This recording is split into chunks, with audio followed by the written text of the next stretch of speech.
There was once a young man named Rayyan who lived in a sun-drenched village nestled between dry mountains and forgotten paths. His father was a carpenter, a quiet man who built things slowly but perfectly: tables, chairs, shelves, and most famously ladders. Rayyan, however, dreamed beyond the hammer and nails of his childhood. "I was made for more than wood and dust," he often whispered to himself. He longed to be known, to travel, to succeed in ways his humble home never offered. So one day, without a grand farewell, he left his village and chased the city's promise of greatness. Rayyan was clever and ambitious. In the city, he tried everything. He joined a trading firm, failed.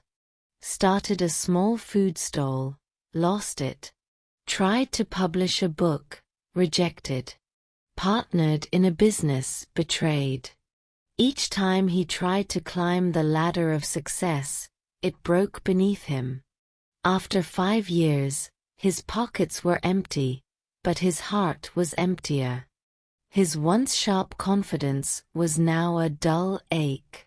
He had become a man who walked quickly and looked down, afraid to be recognized by life itself.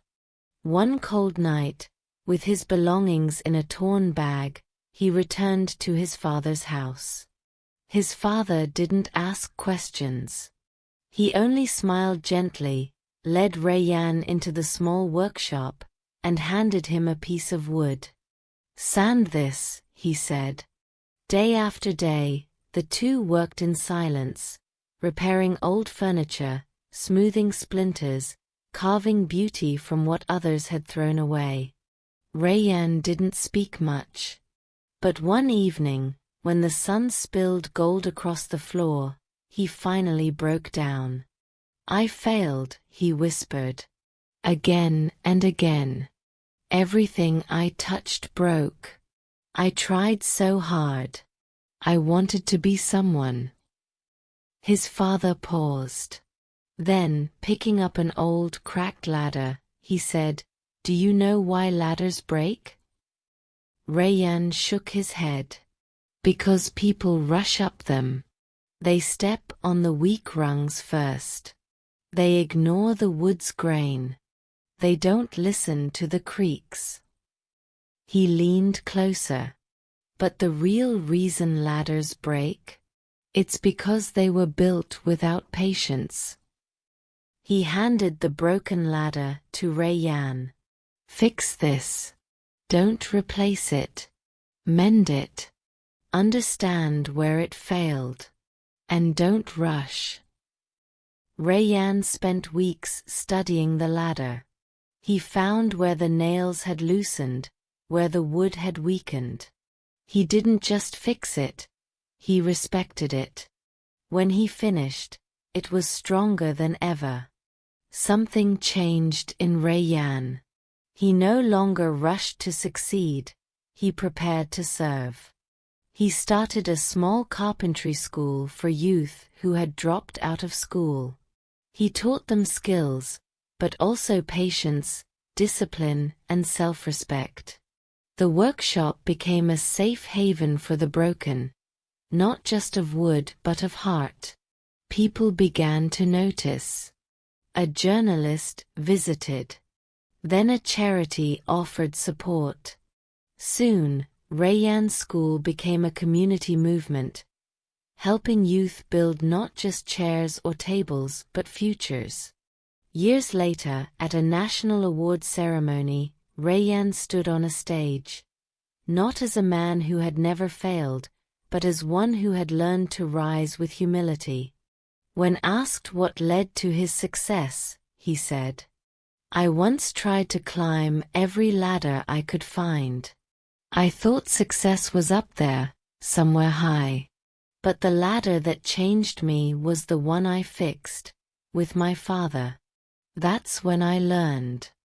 Success isn't about climbing fast. It's about building strong steps from every fall.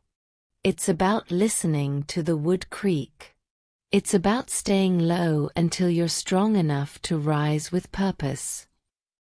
Failure isn't the opposite of success. It's the material from which success is built. Every broken step, every closed door, every delay is not the end, but a carving of the soul. Allah does not let a sincere effort go to waste. What appears to be failure is often redirection, protection, or preparation. Like a ladder, success must be built slowly, rung by rung, with patience, humility, and reflection. And the highest climb is not to the top of the world, but toward sincerity with your Lord and service to others. Let's learn some words from this story. Sun-drenched, meaning full of bright sunlight. Example: a sun-drenched village nestled between dry mountains. A village full of bright sunlight, comfortably located between dry mountains. Creaks, meaning squeaking sounds made by something under pressure. Example: they don't listen to the creaks. They don't listen to the small squeaking sounds made when it's under pressure. Splinters, meaning small, sharp broken pieces of wood. Example: smoothing splinters, carving beauty from what others had thrown away. Smoothing out small, sharp broken pieces of wood and making something beautiful from what others had thrown away. Rungs, meaning the horizontal steps of a ladder. Example: they step on the weak rungs first. They step on the weak horizontal steps of a ladder first. Safe haven, meaning a place where someone feels safe and protected. Example: the workshop became a safe haven for the broken. The workshop became a place where the broken felt safe and protected. Sincerity, meaning honesty and purity of intention. Example: the highest climb is toward sincerity with your Lord. The highest climb is toward honest and pure intention with your Lord.